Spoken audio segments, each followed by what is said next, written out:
Notre invité du jour de Matin Première est le directeur général et associé gérant d'Apicap, Alexandre Rosso. Bonjour. Bonjour. Merci d'être avec nous. Apicap est une société de gestion indépendante, un fonds d'investissement spécialisé dans l'accompagnement de PME. Votre rôle, si je résume bien, c'est d'investir l'argent des autres dans des PME, et ça, vous le faites depuis 15 ans.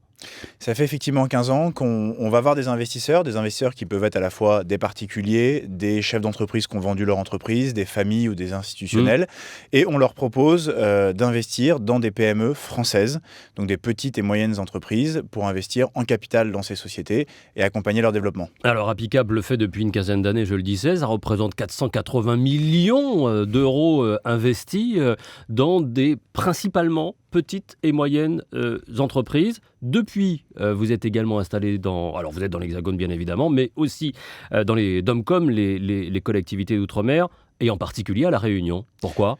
Alors, ça fait maintenant un peu plus de 4 ans qu'on est présent à La Réunion, dans les Antilles et en Guyane. La raison, elle est simple. En 2012, on a quelqu'un avec qui on travaille depuis assez longtemps, qui s'appelle Raj Koicha, qui nous a dit venez voir à La Réunion, venez soutenir les entreprises réunionnaises. On ne connaissait absolument pas et on a découvert un nouveau territoire à l'époque, avec ses fonctionnements, avec ses particularités. Et il s'avère que le tissu économique local est relativement dense. Et on a appris à travailler à La Réunion, on a ensuite appris à travailler dans les Antilles, donc Martinique, Guadeloupe, puis en Guyane. Il faut apprendre à travailler avec l'outre-mer ?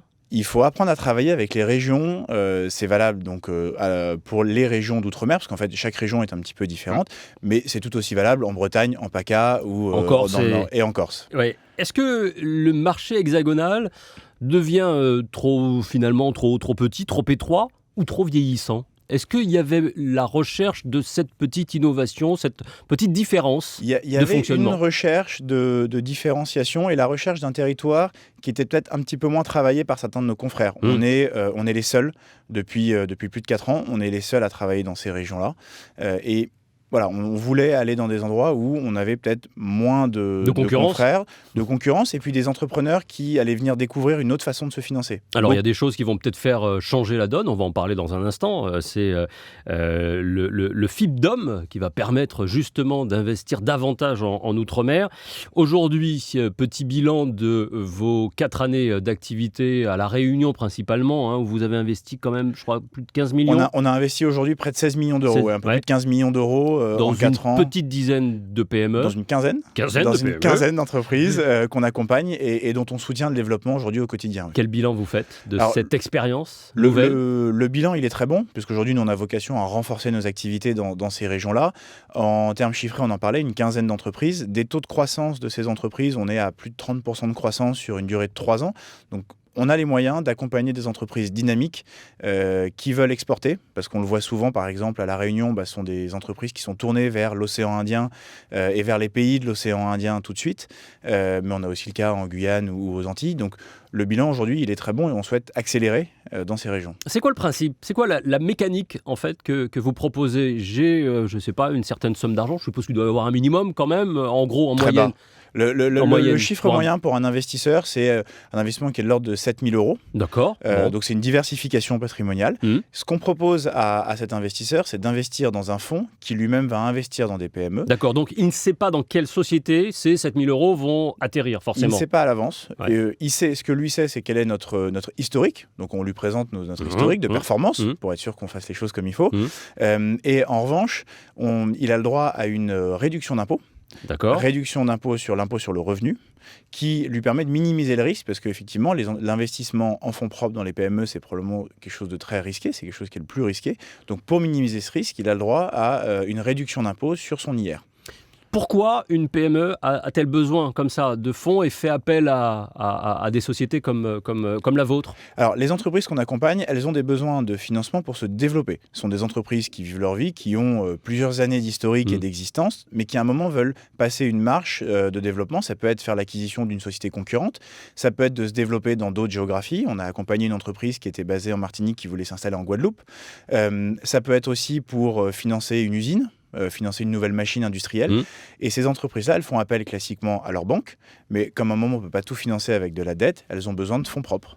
Et donc, elles viennent voir des gens comme nous pour renforcer leurs fonds propres et avoir des ressources, on va dire, à long terme. D'accord. Et ça fonctionne plutôt bien admis de part et d'autre, et des investisseurs, des clients particuliers que vous sollicitez, et également des gérants de société. Alors aujourd'hui, directeurs de société. vis-à-vis des clients, ça fonctionne bien, puisqu'aujourd'hui on a un peu plus de 55 000 clients particuliers et plus de 500 investisseurs entrepreneurs qui nous reconfient une partie de leur argent. Donc de ce point de vue-là, ça fonctionne. Vis-à-vis des chefs d'entreprise maintenant, ce que nous on a constaté, c'est qu'il fallait du temps, vous posiez la question tout à l'heure, il fallait du temps pour comprendre comment ça fonctionnait localement, mais il faut du temps aux chefs d'entreprise pour comprendre comment nous on fonctionne et qu'est-ce que ça peut leur apporter. Donc aujourd'hui, après un peu plus de 4 ans, on s'aperçoit qu'il y a de plus en plus de chefs d'entreprise qui nous appellent en disant tiens, j'ai vu ce que tu avais fait par exemple dans une entreprise qui s'appelle Excel, qui est le leader de l'hôtellerie réunionnaise avec un peu plus d'une dizaine d'hôtels à La Réunion. D'autres personnes disent tiens, j'ai vu ce que tu as fait dans cette entreprise.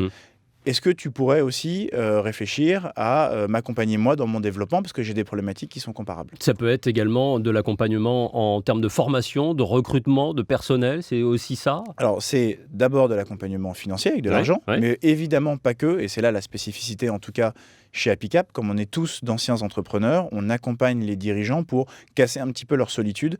Ils savent qu'ils peuvent prendre leur téléphone 24 heures sur 24, 7 jours sur 7 pour nous appeler, nous poser des questions. Être un conseil?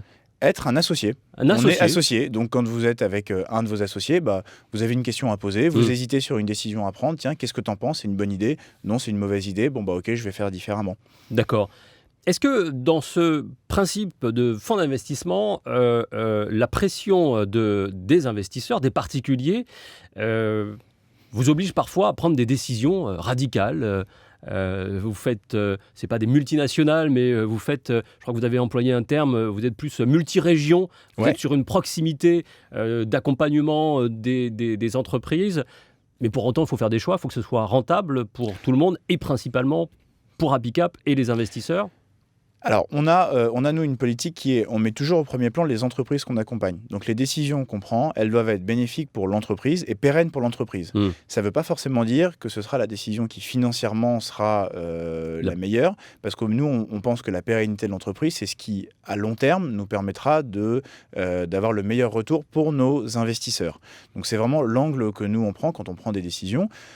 Après, il nous arrive d'échanger régulièrement avec les chefs d'entreprise et c'est toujours cet angle-là qu'on met en premier parce qu'on pense que sur un horizon de temps de 5 ans, qui est à peu près notre horizon de temps, nous, en tant qu'investisseurs, on finira toujours par s'y retrouver si on a placé au premier plan la pérennité de l'entreprise, que ce soit du point de vue économique, du point de vue social, du point de vue sociétal. Et pas forcément donc du point de vue des investisseurs qui, eux, veulent sur un investissement de 7 000, comme vous disiez, en moyenne, ou minimum plutôt. Oui, non, en moyenne. En moyenne, 7 000 euros, veulent une rentabilité... Ils la retrouveront derrière. C'est-à-dire que si on a cette grille de lecture-là, on sait qu'au bout de 5 ans, ce sera la meilleure façon pour eux de récupérer une performance qui sera la meilleure possible. Voilà. Il y a eu une bonne nouvelle dans votre fonctionnement d'aujourd'hui.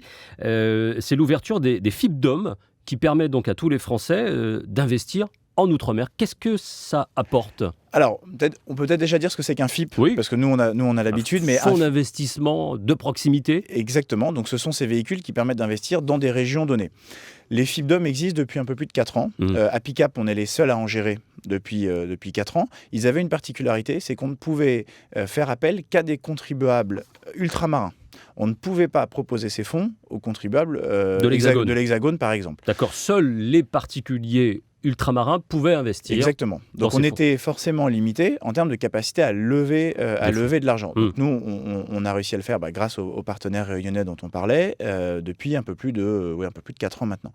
Le Parlement vient d'adopter dans le cadre de la loi Égalité Outre-mer, il y avait plusieurs volets dans cette loi, dont un volet économique et fiscal, qui est une petite révolution pour nous, mais dans le bon sens, puisque ça ouvre les FIP-DOM à l'ensemble des contribuables français, avec une majoration de la réduction d'impôt qui sera accordée. C'est un point essentiel. Si on fait un parallèle avec, par exemple, le FIP Corse, c'est bien ça, exactement. À peu près. J'ai plus les chiffres, mais la réduction d'impôt était de l'ordre de 18%, c'est ça ? Pour les FIP hexagonaux, on va dire classiques, la réduction d'impôt est de 18%. Donc vous investissez 1000, vous avez le droit à 18% sur ces 1000 de réduction d'impôt, donc 180 €.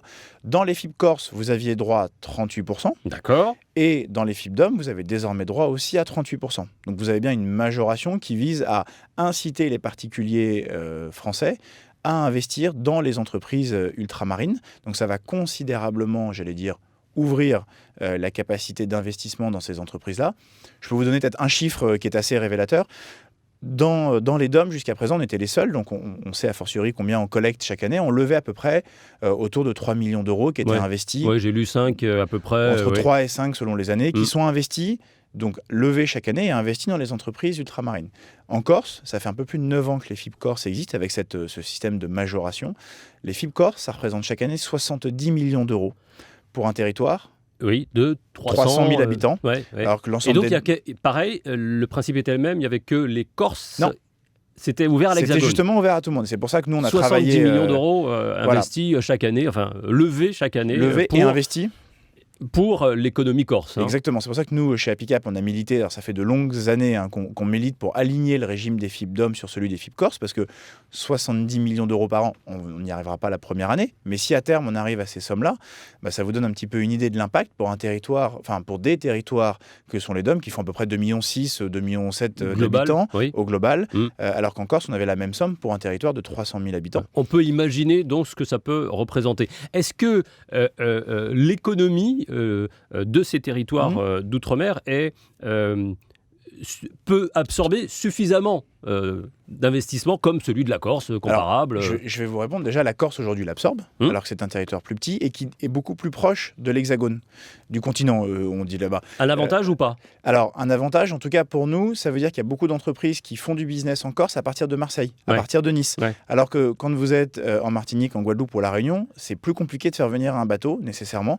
Donc ça a eu comme conséquence de créer un tissu économique de PME relativement denses, qui sont autant d'opportunités d'investissement pour nous. La deuxième chose qui est importante, c'est que ces régions sont des ces DOM, les DOM sont des porte-avions dans des régions en fort développement. D'accord. Chose que pour l'instant, l'Hexagone n'arrive pas à obtenir, n'arrive pas à conquérir, si je comprends bien. On repart à La Réunion cette fois, quand vous voulez aller travailler avec le Mozambique, la Tanzanie ou l'Afrique du Sud, depuis l'Hexagone, ce sont des régions qui sont moins connues. C'est une partie de l'Afrique qu'on connaît un petit peu moins. Alors que vu de La Réunion, c'est un territoire tout à fait naturel. Très proche et très abordable. Très proche, très accessible, avec une capacité à comprendre le fonctionnement de ces pays-là, une capacité logistique à travailler avec ces pays-là qui est beaucoup plus facile. Sur la dizaine d'entrepreneurs qu'on accompagne à La Réunion, je crois que tous ont été faire du business dans l'un de ces pays-là. Mais c'est une évidence pour ces entrepreneurs-là, donc c'est une capacité pour nous à accompagner des PME qui exportent. Les intérêts, l'avantage, la proximité d'autres marchés à proximité donc de ces territoires d'outre-mer, ces départements d'outre-mer, c'est de pouvoir donc aller glaner d'autres marchés. Est-ce qu'il y a des départements justement qui sont que vous surveillez de près, en tout cas, plus à même d'avoir ce genre d'ouverture et de capacité? Naturellement, on va répliquer un petit peu ce qu'on voit au niveau économique un peu plus macro, c'est-à-dire qu'on va aller d'abord, on voit les opportunités d'investissement qui arrivent sur notre bureau chez Apicap, elles viennent principalement des DOM les plus dynamiques ou les plus peuplés, donc on va avoir la Réunion, la Martinique, la Guadeloupe, la Guyane. Après, on a reçu aussi des opportunités dans d'autres territoires un peu plus éloignés, en Polynésie française, enfin voilà, dans d'autres territoires. Mais les principaux que j'ai cités en premier sont ceux dans lesquels se concentre la grande majorité des opportunités d'investissement qui nous sont proposées. Dynamique et pas pour autant saturé, au contraire? Non, aujourd'hui, on ne constate pas encore de saturation. Alors, on pourra revenir dans 5 ans faire un bilan. Enfin, j'espère qu'on se reverra d'ici là. Avec plaisir. Mais en tout cas, à ce stade, je ne pense pas qu'on ait de saturation parce que le marché va s'ouvrir. L'exemple que je prenais tout à l'heure de chefs d'entreprise qui viennent nous voir en disant j'ai vu ce que tu as fait chez mon voisin, chez cette personne que je connais, on va l'avoir de plus en plus. Donc le marché va lui-même s'ouvrir. Les dirigeants dans ces régions-là ne sont pas familiers, ne connaissent pas la notion de fonds d'investissement, ce travail d'accompagnement. Eux, ils ont l'habitude de travailler avec des banques. C'est le principal outil ou vecteur de financement dans ces régions. Donc il faut apprendre à travailler avec des gens comme nous. Donc c'est une grosse partie du travail qu'on fait de pédagogie. Donc on n'en est pas encore à un stade de saturation, puisqu'aujourd'hui, on en est à un stade de pédagogie et le marché est en train de s'ouvrir. Ces FIP, ces fonds d'investissement de proximité, ça y est, c'est acté, ça a été voté, et donc vous allez pouvoir lancer cette campagne, on va dire, Tout à fait. qui peuvent intéresser tout le monde. Voilà. Alors, le calendrier, donc ça a été voté, Assemblée et Sénat, donc la loi est passée. Le calendrier maintenant, la loi est effective à partir du 1er janvier 2017. Donc ça veut dire qu'en termes de timing, ces fonds-là seront lancés sur le dernier trimestre, puisque généralement c'est la période pour les FIP, les levées de fonds se font sur le dernier trimestre de chaque année. Donc nous, on va lancer notre FIP DOM nouvelle génération, parce que les 4 premiers, on va dire, étaient ancienne génération. On va lancer un 5e nouvelle génération sur le dernier trimestre, avec des premiers investissements qui seront faits dès début 2018, sachant qu'en réalité, on travaille, sans trahir de grands secrets, on travaille dès aujourd'hui sur les investissements que l'on pourrait faire début 2018, parce qu'il faut à peu près 9 mois pour faire un investissement dans une entreprise. Estimation, je suppose que vous l'avez faite quand même, de projection sur les 2 années à venir. Aujourd'hui où le FIP DOM existe, qu'est-ce que vous... C'est compliqué. Alors, c'est compliqué aujourd'hui de vous répondre. On a des idées, mais ça sera une bonne occasion de se revoir. Voilà. Ça en prend date pour l'année prochaine. Mais il aime bien le studio. Alors, voilà. Alexandre Rossos, vous serez le bienvenu. Merci. Je rappelle que vous êtes le directeur général et associé d'Apicap, qui investit principalement en Outre-mer et à La Réunion en particulier. Merci beaucoup. Merci beaucoup. À très bientôt. Au revoir.